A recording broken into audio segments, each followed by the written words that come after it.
Shalom. Selamat pagi jemaat Tuhan. Berjumpa kembali dalam doa pagi online.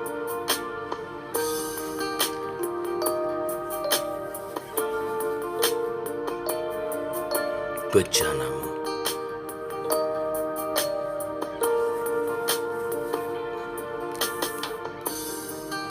Kekuatan di jiwaku,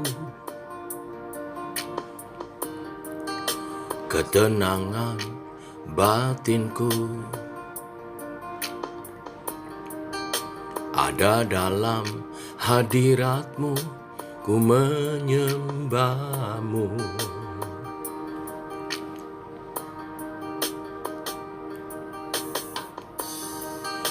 Tersungkurku di kaki-Mu, rasakan hadirat-Mu.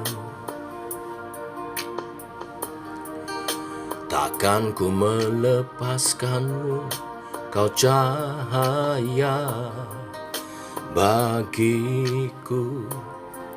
Mengiring-Mu seumur hidupku, masuk dalam rencana-Mu Bapa. Pikiranku, kehendakku, ku serahkan padamu. Harapanku hanya di dalam-Mu. Ku kan teguh bersama-Mu Tuhan. Jadikan ku bejana-Mu untuk memuliakan-Mu.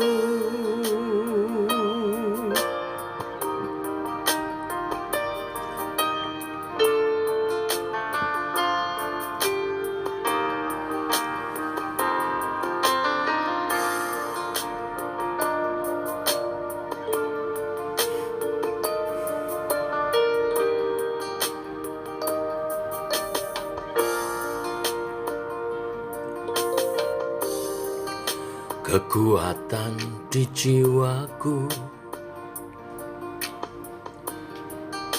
ketenangan batinku, ada dalam hadirat-Mu, ku menyembah-Mu.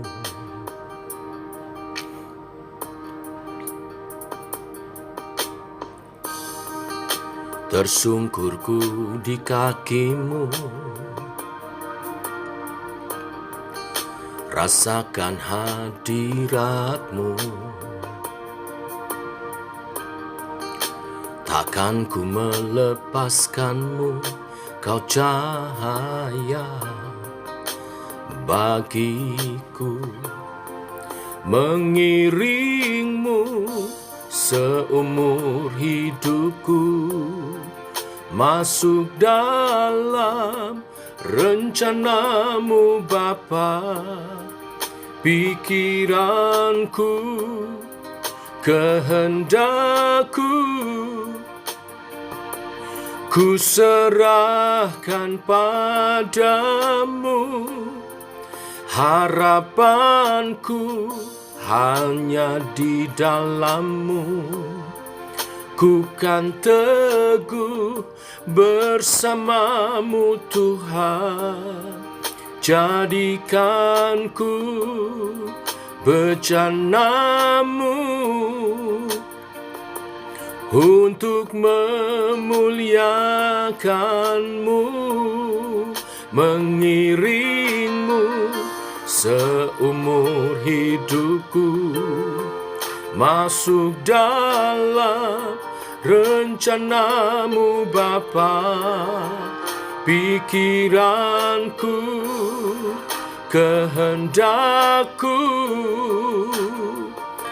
ku serahkan padamu. harapanku hanya di dalam-Mu. Ku kan teguh bersama-Mu Tuhan, jadikanku bejana-Mu untuk memuliakan-Mu.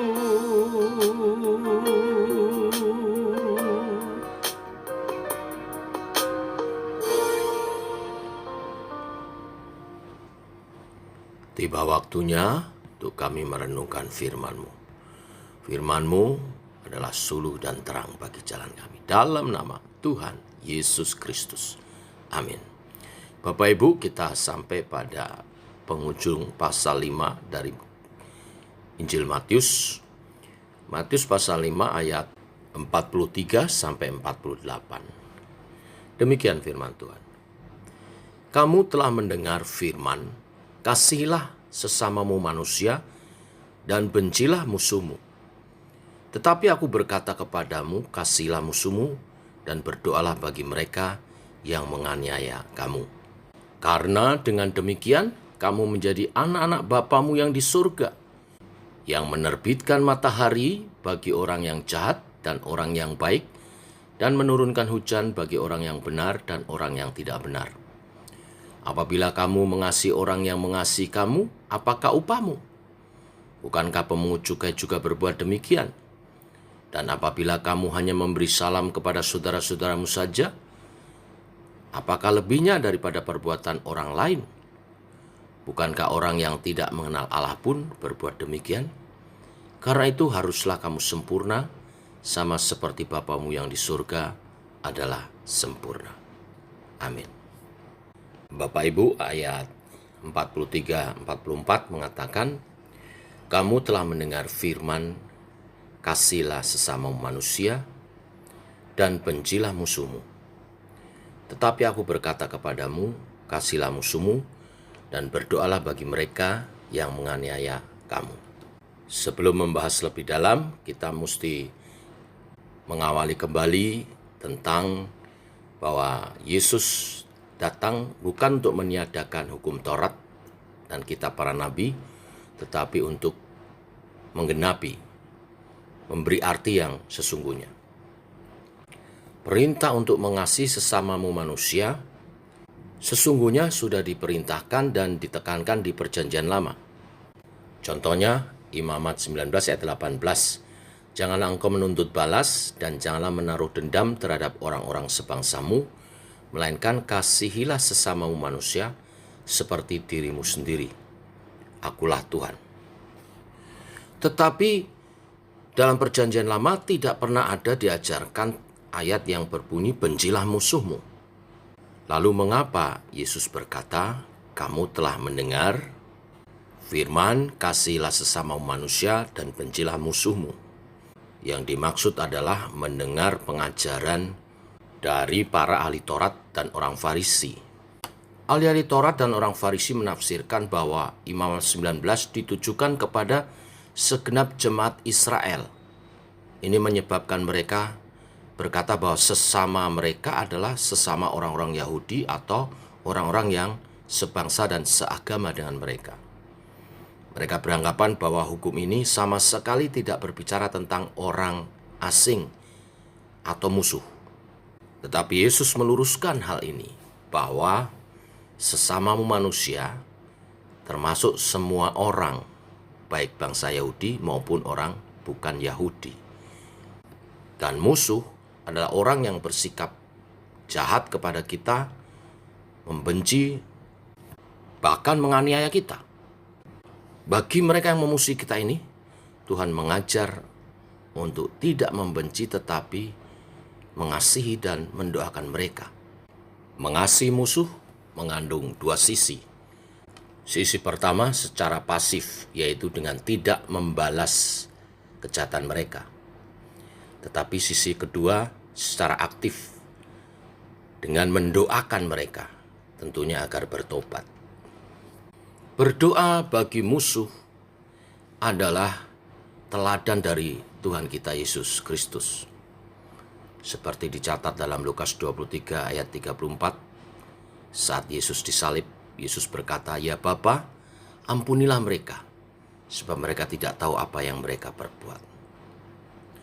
Berdoa untuk musuh, orang yang menganiaya kita, juga membuat kasih kita kepada orang itu bertumbuh.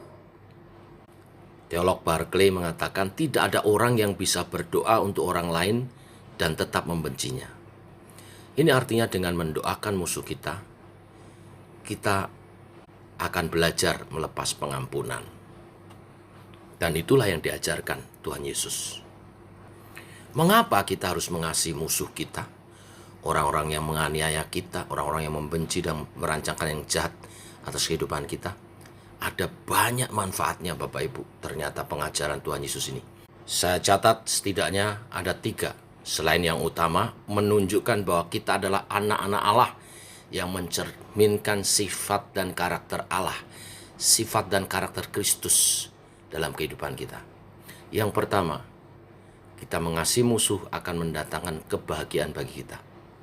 Bapak Ibu jemaat Tuhan, Tuhan kita mendesain setiap kita manusia untuk bahagia. Dan orang yang benci orang lain pastilah tidak bahagia, pastilah sengsara. Saat kita bisa melepas pengampunan dan mengasihi musuh-musuh kita, saya pastikan kita akan lebih bahagia. Yang kedua, supaya hidup kita tidak dikontrol oleh orang lain. Bapak Ibu, tanpa sadar hidup seseorang dikontrol oleh orang yang ia benci, karena ia memikirkan setiap saat orang itu. Kita harus menjadi pribadi-pribadi yang bebas menjalani hidup kita. Pengajaran tentang kasih adalah inspirasi kebebasan. Seorang yang mengasihi tidak dikuasai, tidak juga menguasai. Ini yang kedua. Yang ketiga, mengapa harus mengasihi musuh? Dengan mengasihi musuh kita, kita mengubah musuh menjadi teman. Martin Luther mengatakan, kebencian melipat gandakan kebencian. Tetapi di atas semua, kasih adalah satu-satunya kekuatan yang mampu mengubahkan seorang musuh menjadi seorang teman. Karena kasih mempunyai kuasa mencipta dan menebus. Harus diakui bahwa tidak selalu kasih pada musuh bisa memenangkan orang atau mengubah mereka menjadi teman kita. Ada orang-orang yang begitu jahat sehingga membalas kasih dengan kejahatan. Tetapi jelas tidak semua orang seperti itu. Saya yakin lebih banyak orang yang berubah karena dikasihi. Seperti dikatakan Roma 12 ayat 21, janganlah kamu kalah terhadap kejahatan, tetapi kalahkanlah kejahatan dengan kebaikan. Itulah setidaknya 3 hal mengapa kita harus mengasihi. Tetapi yang utama, seperti ayat utama kita di pasal 5 ayat 45-46, mengapa kita mesti mengasihi musuh kita? Yaitu untuk membuktikan bahwa kita adalah anak-anak Allah. Anak-anak Allah menunjukkan kehidupan yang serupa dengan karakter Allah. Karakter Tuhan Yesus yang mengasihi kita, orang berdosa, dan menyelamatkan kita, mengubahkan kehidupan kita menjadi mulia bagi kemuliaan nama Tuhan. Bila kebenaran firman hari ini memberkati kita semua. Kasihilah musuhmu dan berdoalah bagi mereka. Tuhan memberkati. Mari kita berdoa. Bapa, kami mengucap syukur oleh kasih dan rahmat-Mu, anugerah-Mu baru. Demikian pagi hari ini Kau mengajar kami tentang mengasihi musuh kami, orang-orang yang jahat, yang menganiaya kami, yang merencanakan hal yang tidak baik terhadap kami. Kami mesti menyatakan kasih kepada mereka dengan tidak membalas kejahatan dengan kejahatan, tetapi bahkan mendoakan supaya mereka bertobat dan menerima Tuhan secara pribadi dan hidupnya diubahkan. Tuhan tolong dalam kehidupan kami, baik pribadi lepas pribadi, dalam keluarga, di tengah masyarakat, dalam pekerjaan, dalam hidup bergereja, mempraktekkan hal ini, supaya nama Tuhan dimuliakan. Karena hidup anak-anak-Mu menyatakan dan mencerminkan sifat dan karakter Kristus. Terima kasih Tuhan. Ini doa kami menyertai sepanjang hari ini. Dalam nama Tuhan Yesus Kristus. Amin. Demikian saudara doa pagi kita. Selamat pagi. Shalom.